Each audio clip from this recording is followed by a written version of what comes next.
There are some differences in sequence for a single rescuer of a child, depending on whether the child was found in arrest or the arrest was sudden and witnessed.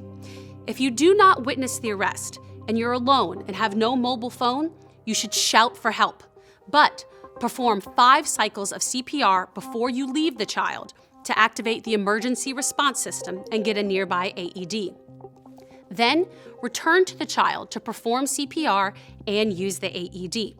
However, if you are alone without a mobile phone and you do witness a child suddenly collapse, you should leave the child to quickly activate the emergency response system and get a nearby AED, and then return to the child to perform CPR and use the AED.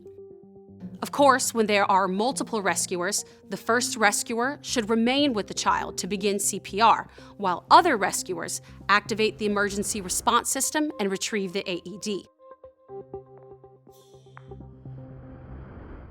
Now, we'll talk about the skills for 1 and 2 rescuer infant CPR. But this time, we'll first learn to check for a brachial pulse, followed by infant compressions, and then we'll go on to the breaths with the bag mask device.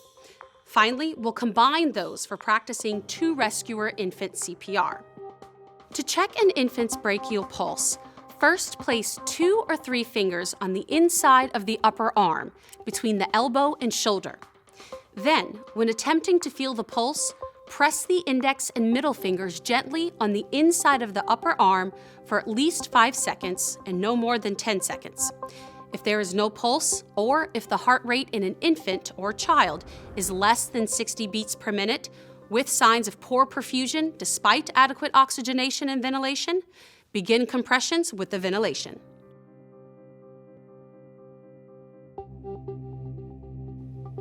To begin CPR, place the tips of 2 fingers or 2 thumbs on the sternum in the center of the infant's chest, just below the nipple line.